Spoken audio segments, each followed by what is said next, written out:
Alors le message aujourd'hui, pour donner une idée, ça sera sur la prédestination, mais surtout sur le libre arbitre. À savoir comment Dieu agit-il avec nous. Dieu, en fait, a-t-il le contrôle sur tout? Lui qui est omniscient, donc qui sait tout, est-ce qu'il se sert aussi de son pouvoir pour nous téléguider et, disons-le, pour nous robotiser? Le phénomène des hasards, que l'on connaît, celui aussi des coïncidences, est-ce qu'il existe bien ou alors est-ce que c'est un leurre seulement? Il y a plusieurs courants de pensée vis-à-vis des appels de Dieu. Certains pensent que Dieu ne s'occupe que des prédestinés, c'est-à-dire qu'il ne s'occupe que de ses enfants. Et puis il y a d'autres qui pensent que Dieu contrôle tout, mais qu'il nous laisse quand même croire, il nous laisse croire que c'est nous qui tenons les rênes de notre destin. Et puis enfin, il y a un autre courant de pensée pour ceux qui voient qu'un croyant gracié possède une liberté totale dans l'Esprit Saint et sur son destin. Alors moi, je crois que les choses sont plus simples et surtout que les choses sont plus justes qu'elles n'y paraissent. Dieu provoque évidemment certaines situations, mais de là à les généraliser à leur totalité, il y a un extrême dont beaucoup se sont laissés emmener. Et moi, je dois l'avouer, je suis tombé aussi dans le panneau autrefois. Un constat s'impose toutefois. Une majorité de situations que nous vivons, elles sont aussi provoquées par nous-mêmes. Les adeptes de la pensée positive l'ont très bien compris. Il y a des lois spirituelles. Et une des lois spirituelles que l'on connaît bien, c'est la loi de la moisson. Une chose est sûre, on moissonnera ce que l'on a semé. Celui qui sème le mal récoltera le mal. La loi de la désobéissance amène à la malédiction. Par notre mauvaise attitude, eh bien nous allons provoquer des maladies, des dépressions, la stérilité, des famines, des deuils, des échecs, etc., etc. La désobéissance, par exemple, du roi David, fit que Satan a pu l'exciter à vouloir faire le dénombrement. Et cette désobéissance, donc, a provoqué le choix entre trois fléaux possibles, la famine, la défaite ou la maladie sur tout le peuple d'Israël. Plus récemment, l'apôtre Paul, sans condamner qui que ce soit, montrait que les croyants de l'église de Corinthe s'étaient eux-mêmes placés sous la malédiction en ne discernant plus le corps ni le sang de Christ. Ils ne discernaient plus Jésus dans leurs relations. C'est pourquoi il leur disait: c'est pour cela qu'il y a parmi vous beaucoup d'infirmes et de malades et qu'un grand nombre sont morts. 1 Corinthiens 11, 30. Mais à l'inverse, par notre obéissance, l'obéissance aux lois divines, nous obtenons la délivrance, la santé, la paix, la joie, l'abondance, la réussite, ou même la fécondité. Tout ça, c'est des choses qui seront de notre destinée. L'hiver, cette saison, avec son lot de tristesse, de découragement, de désolation, existe pour tous, comme le printemps d'ailleurs, qui est synonyme de joie, de renouveau, de résurrection. Dieu en fait a créé les 4 saisons pour que nous prenions conscience qu'il est le grand horloger et que rien n'est définitif et que les cycles évoluent, que les événements évoluent par cycle. Donc, ce que je crois, c'est que le Seigneur provoque certaines situations, nous incite à agir d'une certaine manière, mais pas tout le temps. Je vais exprès employer un mot choquant, voire même très choquant. Ce n'est pas un violeur de temps. Dieu non plus n'est pas un violeur d'idées. Il n'agit pas à notre insu et ne décide pas à notre place, en nous laissant croire en plus que c'est nous qui en avons eu l'idée. Il ne joue pas avec nous comme avec une marionnette. Ça, c'est une vision d'un Dieu qui est aux commandes, comme d'un dictateur. Un dictateur, lui, va s'amuser avec sa création, alors que Dieu ne s'amuse pas du tout avec sa création. La différence, c'est qu'il la fait mûrir. Il nous montre ses plans à travers la nature. C'est une fois que le blé est mûr qu'il vient séparer et prendre ce qui est à lui. Le mûrissement. Eh bien, le mûrissement, c'est une étape dans la croissance qui permet d'être productif, mais pour autre chose. Un exemple, le blé. Eh bien, le blé va être productif pour produire de la farine et du pain. Alors, pour l'homme, être productif, ça sera de produire des œuvres en lui. Notre Père Céleste nous respecte bien plus que ne le ferait un dictateur. Il nous laisse faire nos choix, nos mauvais choix aussi bien souvent, en nous prévenant par contre des conséquences. Quand le peuple hébreu avait décidé d'abandonner sa loi, il perdait les batailles. Quand il obéissait, il était victorieux. Exode 28. C'est pourquoi le Seigneur voulait établir une tradition avec les fêtes religieuses. Il voulait qu'avec les fêtes religieuses, petits et grands soient informés, et même plus, qu'ils se souviennent à jamais des conséquences de leurs actes, qu'ils soient responsables de leur agissement comme de leur complaisance face aux actes des autres. Dieu ne va pas imposer sa volonté en nous obligeant à le suivre. Jamais. Il est comme un bon fiancé qui n'agit pas comme cela avec sa fiancée. Dieu parle à son cœur pour lui susurrer ses intentions, mais il ne va pas contre sa volonté. Il lui montre ce qui la rendra heureuse et ce qui la rendra malheureuse.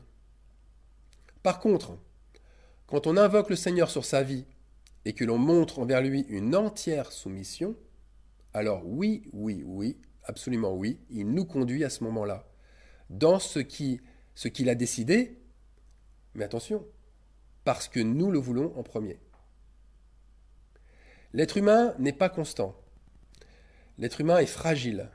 Sa fidélité est fragile. Et Dieu le sait, mais il nous a donné une arme absolue pour nous en sortir. Et cette arme, c'est le pardon. Par le pardon, nous revenons à Dieu. Et cette porte, nous avons le droit de l'utiliser à l'infini. 70 fois, 7 fois par jour. Matthieu 18, 22. Mais ce pardon n'est pas superficiel. Il est associé à un sacrifice. Sous la loi mosaïque, c'était un animal jeune, un agneau sans défaut qu'il fallait immoler. Aujourd'hui, Jésus, c'est lui l'agneau immolé. C'est lui qui nous purifie. Mais, et là je souligne le mot mais, après seulement que nous nous soyons lavés et éloignés de nos fautes, ou que nous ayons annulé les dettes des autres, ou encore que nous nous ayons acquittés de nos propres dettes envers les autres. Concrètement, on doit réparer les torts que l'on a commis. C'est cela exercer le ministère de la réconciliation. Nous devons rétablir la vie là où il y a eu la mort. Faire un nœud là où la corde a cassé. Mais aussi défaire les liens là où il y a eu des nœuds. Alors bien sûr, quand on marche selon nos désirs, on marche à l'opposé de son chemin. Mais dès que nous nous égarons, notre Dieu ne tarde pas à nous faire un signe, voire même plusieurs signes, pour que nous retrouvions le bon chemin, et cela en faisant marche arrière. La marche arrière, c'est la repentance. Notre Père n'est pas regardant au temps qu'il faudra, ni aux répétitions qu'il devra employer. Il a donné sa vie, et il donne toujours sa vie pour une seule brebis qui s'est égarée. Alors la prédestination ? Elle ne devrait plus être un questionnement aujourd'hui. En tous les cas, elle ne l'est plus chez un croyant mature. Car c'est un fait qui est certain. Les enfants de Dieu sont prédestinés au salut. Jésus le dit, « Père, je n'ai perdu aucun de ceux que tu m'avais confiés. » Ce qui signifie que toutes ces brebis perdues ont reconnu sa voix et l'ont suivi. Donc la prédestination est bien réelle. Il a ses fils et ses filles. Mais aussi, il y a des imposteurs. Il a des fils de la perdition. Des êtres méchants qui se font passer pour ses bien-aimés. Alors la prédestination, est-ce la preuve, et cela veut-il dire forcément que le libre arbitre existe ? ou n'existe pas plutôt. On n'a pas de libre arbitre puisqu'on est prédestiné. Et bien sûr, s'il n'y a pas de libre arbitre, eh bien, tout est décidé à l'avance. Est-ce que nos choix sont forcément les siens? Le libre arbitre est à la base de la connaissance de Dieu. Nous avons choisi notre passé dans notre passé céleste. Nous avons choisi. Alors il faut bien voir une chose, c'est que notre passé céleste n'est pas éternel, il n'était pas éternel.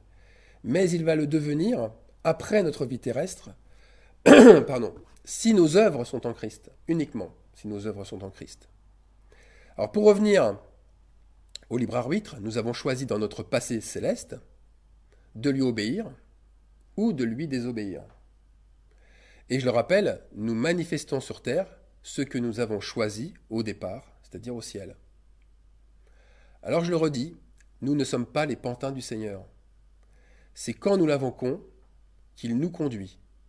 Invoque-moi et je te répondrai. Demande et tu recevras. Frappe et je t'ouvrirai. Et Dieu répond à tout le monde, sans faire d'exception à la règle. Bons comme méchants, il les bénit tous. Mais il a aussi vocation d'être un père, P majuscule là aussi, hein, un père vis-à-vis de ses enfants, et il veille constamment justement sur ses enfants, même quand ils sont désobéissants, même quand ils ne l'invoquent pas ou ne l'invoquent plus. Des anges sont missionnés pour cela. Et on les appelle communément, et souvent même en rigolant, des anges gardiens. Mais ils sont bien réels, et on en prend conscience d'une manière très spectaculaire quand un de ces petits échappe miraculeusement à un accident qui aurait dû, en toute logique, lui coûter la vie. Alors là aussi, il faut dire le contraire. Attention néanmoins à ne pas tomber dans la théorie inverse, qui consiste à voir tous ceux qui succombent dans des catastrophes comme des opposants, comme des enfants du diable. Parce que la déviance est rapide. Alors l'identité spirituelle, c'est-à-dire qui est qui, eh bien cette identité ne nous est pas donnée, sauf pour certains et à certaines occasions, quand justement le jugement tombe ou lors d'un jour de sabbat. Ce sont des paroles de connaissance qui nous parviennent alors. Comme Pierre avait eu cette parole de connaissance devant Ananias et Saphira. Il reçut un jugement sans appel, parce que justement Ananias et Saphira avaient menti contre le Saint-Esprit, et la sanction fut immédiate, la mort instantanée. Notre Père veille aussi et d'une autre façon sur ceux qu'il a oints. Et là, il ne faut pas faire de discrimination. Il veille de la même manière sur les faux oints comme sur les oints véritables. Et pourquoi ? Bien, la raison est évidente, afin d'amener tout le monde au jour du jugement. Et ça, c'est une question, c'est une affaire d'honneur pour le Seigneur. C'est l'honneur de sa parole et c'est aussi la puissance de sa justice. Ecclésiaste 12, 14. Car Dieu amènera toute œuvre en jugement, au sujet de tout ce qui est caché, soit bien, soit mal. Notre Dieu nous laisse alors soit accumuler nos actes d'amour, de délivrance, soit alors grandir dans le mal, l'arrogance et la folie, jusqu'au jugement. Mais alors pourquoi Dieu dit qu'il revient dans chaque église et à chaque âge de l'église? Les premières assemblées, il y a plus de 2000 ans, attendaient son retour. Jean, l'apôtre, en parle, Pierre en parle, Paul en parle, puis les autres après, ils en parlent aussi au IIe siècle, et comme nous aussi de nos jours. Eh bien la raison c'est qu'il donne à chaque génération un rendez-vous. Je reviens bientôt et ma rétribution est avec moi pour rendre à chacun selon son œuvre. Apocalypse 22, 12. Il y a donc un jour de grand sabbat pour chaque génération.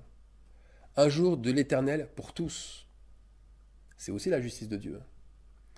Et Joël 2, 28 nous l'annonce. Il y a un jour où mon peuple ne sera plus jamais dans la confusion. Pourquoi plus jamais dans la confusion ?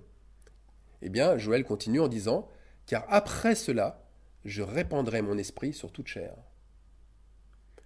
Bon, il faut le dire clairement, Jésus revient par son esprit sur toute chair. Ne levez pas la tête, ne regardez pas au ciel, vous n'y verrez rien, absolument rien. Regardez en vous, sondez votre cœur, car c'est là que tout se passe. C'est là que Jésus revient, ou pas. Alors on revient au libre arbitre. Notre destin est donc en partie entre ses mains. Vous avez vu, j'ai dit en partie entre ses mains, parce qu'il est aussi dans les nôtres. Le destin est dans nos mains. Je m'explique. Si nous sommes enfants de Dieu, nous ne pourrons rester indéfiniment coupés de notre source. Un jour ou l'autre, nous répondrons à un de ces nombreux appels. Car il faut le reconnaître, tout au long de notre existence, notre Père céleste place plein de panneaux indicateurs, de signaux divers et variés, d'anges terrestres, de rencontres, pour nous réveiller à lui. Mais il ne nous brusque pas, il est patient. Il veut nous réveiller, mais attention, il ne veut pas nous manipuler. La malédiction nous ayant plongés dans la tristesse, dans le découragement, voire même le désespoir, le temps viendra où on invoquera le nom du Seigneur sur nos vies. Seigneur, viens au secours de ma détresse, sauve-moi. Littéralement, on pourrait dire c'est Jésus. C'est son nom que l'on invoque sans le savoir. Donc je dirais, c'est volontairement que nous nous placerons sous sa guidance, pour qu'il nous oriente précisément. Le but ultime étant, comme Jésus, de marcher pas à pas dans les traces du Père. Et marcher pas à pas dans les traces de notre Père céleste, c'est de prier continuellement que ta volonté soit faite. Donc, nous exerçons toujours le libre choix, puisque si nous nous convertissons, nous choisissons d'obéir selon l'esprit et plus selon la chair. La différence est que nous avons choisi, nous-mêmes, de crucifier notre chair, c'est-à-dire de ne plus être l'esclave des passions de notre jeunesse. Nous avons choisi, à ce moment-là, d'aimer selon Dieu et non plus d'aimer selon le monde. Et ce choix, c'est un combat. Ce n'est pas un acte comme une perte de conscience. On ne s'évanouit pas dans le Seigneur. Ça, c'est complètement faux. On ne perd pas sa lucidité. On ne perd pas le contrôle. On garde le contrôle de soi, justement. On tente à nous faire croire que certains croyants sont des illuminés, parce qu'ils reçoivent des visions de l'esprit. C'est-à-dire qu'ils perdent un contrôle. Ils sont envoyés comme ça, à droite, à gauche. Ou alors, on voudrait nous montrer des scènes de fausse délivrance, où on voit des soi-disant croyants tomber par terre et perdre complètement connaissance. Mais non, avec Dieu, c'est tout à fait le contraire. Nous avons en main toutes nos capacités, et en plus, la sagesse de Dieu. Alors c'est vrai, le Seigneur crée, selon son bon vouloir, des circonstances qui sont favorables, et puis d'autres qui sont défavorables. Mais ce ne sont pas des hasards. Il fait coïncider les choses, même des choses qui vont rarement ensemble.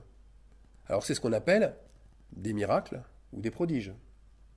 Par exemple, la résurrection qui survient subitement après la mort. Par exemple, des forces décuplées, instantanément pour une personne qui est affaiblie par l'âge, par la maladie.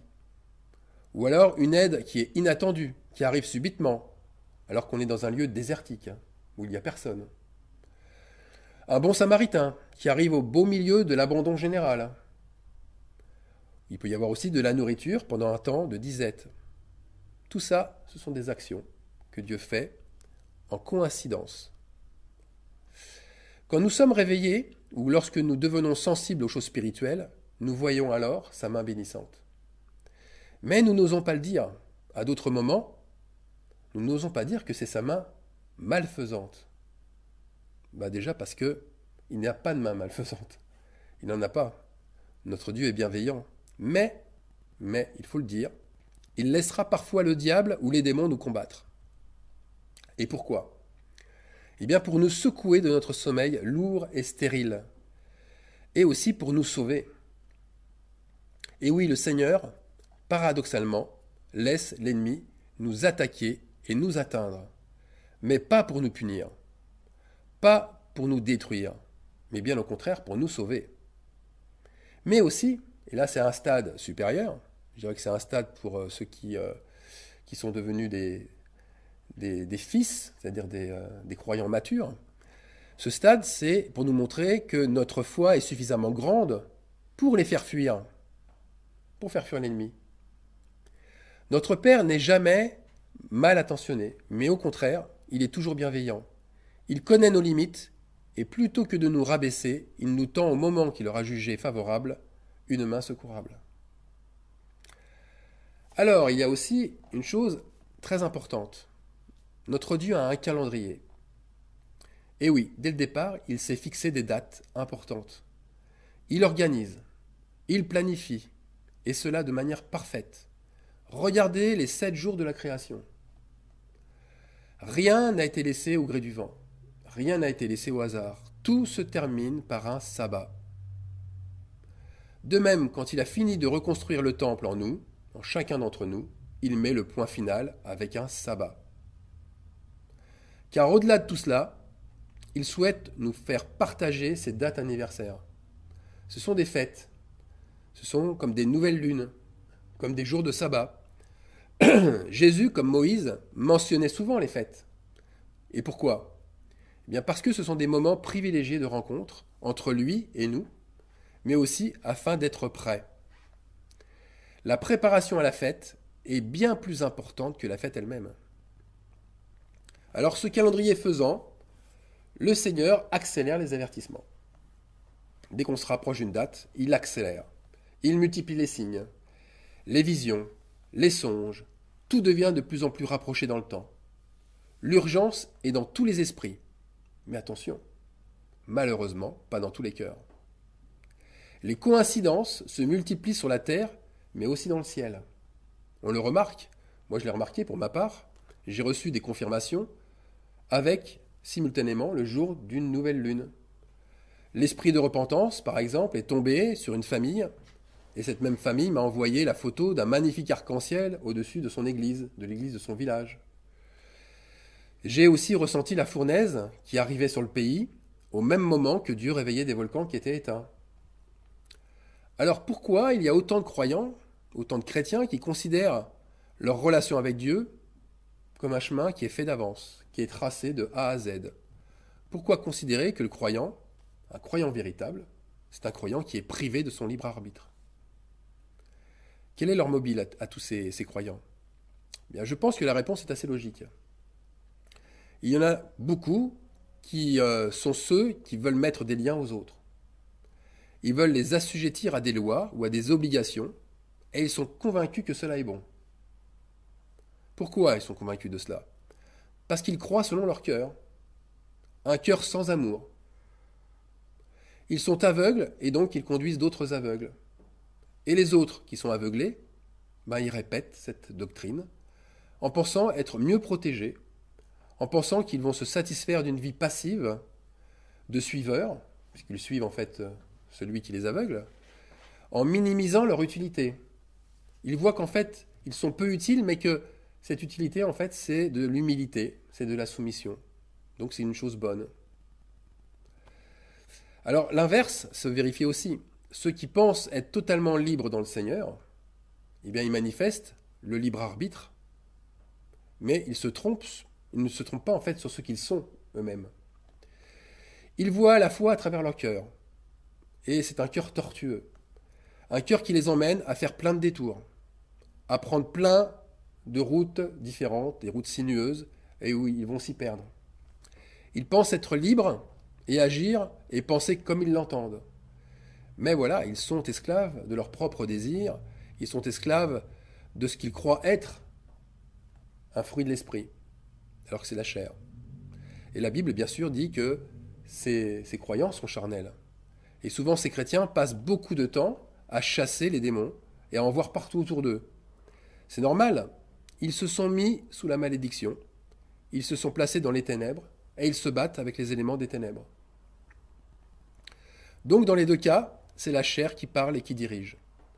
Et n'oublions pas que c'est parce que le peuple ne voulait pas obéir à Dieu qu'ils ont eu un roi. Saül, premier roi d'Israël, pour ne pas le nommer. Saül, un roi infidèle, comme eux, un roi injuste, comme eux, oppressant, légalistes, bourrés d'actes religieux. Dieu, là aussi, ne les a pas obligés à le suivre, lui. Il a laissé faire, sachant même que c'était une erreur. Il a donné ce que le peuple réclamait, et bien sûr à la grande désolation du prophète Samuel. On voit bien que la doctrine révèle et reflète non pas l'intelligence, mais elle reflète la profondeur spirituelle qui est l'état de notre propre foi. Et si c'est l'état de notre foi, c'est l'état de notre amour pour le Seigneur. Alors en disant ça, je ne rejette pas les gens, bien au contraire, mais c'est pour mettre la lumière là où c'est nécessaire. Jésus a dit en parlant de ses disciples, « Vous êtes la lumière du monde ». Il n'a pas dit que lui était la lumière du monde, il a dit « Vous êtes la lumière du monde ». Ce qui veut dire que c'est aux disciples maintenant d'éclairer les zones d'ombre. Tous ces croyants, et je ne vous cache pas que moi aussi j'en faisais partie, sont devenus tièdes. Ne tournons pas autour de peau. Être tiède, c'est perdre son premier amour. C'est-à-dire qu'ils sont au bord du chemin et qu'ils attendent. Eh bien, tous ces croyants doivent se réveiller pour changer de doctrine, pour se libérer de leur chair qui est devenue oppressante. L'esprit n'est ni dans le premier cas, c'est-à-dire que l'esprit n'est pas dans ceux qui ne pensent pas avoir de libre arbitre, et l'esprit n'est ni dans le second cas, c'est-à-dire dans ceux qui pensent être totalement maîtres de leur destinée. L'esprit de Dieu, n'est ni dans un libre arbitre aveugle, ni dans un déterminisme total. Il est, en fin de compte, dans un déterminisme où nous décidons nous-mêmes de nos épreuves, de leur durée, de leur intensité, mais aussi où nous décidons nous-mêmes de nos moments de joie, de partage et de réussite. Observez la nature. Quand une terre est fertile, Dieu ne crée pas les fleurs et les fruits. Ils vont naître naturellement, car c'est ce qu'il a créé au départ.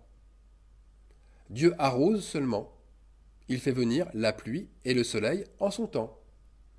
Ça, c'est ce que le prophète Joël dit, mais c'est pour nous aussi, quand nous sommes prêts à les recevoir. Mais à recevoir qui ? Eh bien, le soleil et la pluie. Réfléchissons bien à l'action de Dieu. Les bénédictions, comme les malédictions, ont déjà été créées. Il ne va pas les recréer au fur et à mesure, rien que pour nous. Il faut comprendre que nous rentrons dans un plan plutôt qu'un autre. Mais à quel moment ? Eh bien au moment où nous décidons. Quand nous décidons, nous choisissons un plan où nos actions vont faire naître d'elles-mêmes ce qu'elles ont semé. Alors c'est vrai qu'il crée le vouloir et le faire dans ses bien-aimés. Mais ce n'est pas une constante. On va relire Éphésiens 2,13 pour bien voir cela. Car Dieu produit en vous le vouloir et le faire selon son bon plaisir. C'est pas tout le temps, c'est selon son bon plaisir. En fait, il produit l'action au moment où nous sommes prêts, pas avant. Le soleil et la pluie, qu'on vient de nommer avant, eh bien, le soleil et la pluie viennent en son temps.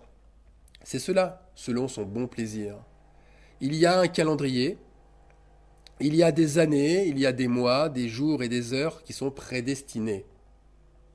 Mais ce calendrier est voilé. Il est voilé, pas pour nous, pour le révéler à ses prophètes, mais il est voilé pour que tous nous ayons les yeux rivés sur nous-mêmes. Est-ce que nous sommes vraiment prêts ? C'est ça la vraie question.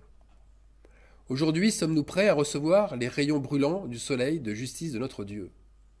Car c'est ce qui arrive là. Ça va chauffer de plus en plus. Et le soleil brûlant crée plusieurs choses. Il assèche, il brûle, puis il consume. C'est comme un incendie de forêt. Ou bien, il amène à maturité une récolte abondante, prêt à être moissonné et prêt à être amassé dans les greniers. Alors je le redis pour finir. Mais, pour ceux qui piétineront le parvis du temple et l'autel des sacrifices, comme pour ceux qui auront annulé le sacrifice perpétuel, ils se consumeront sous ces rayons brûlants. Ils brûleront et seront anéantis. Alors que pour les autres, eh bien le soleil et sa chaleur feront produire une floraison extraordinaire, comme un jardin extraordinaire. Des œuvres de justice en abondance. Voilà ce que produiront ceux qui ne seront pas consumés sous le soleil. Amen.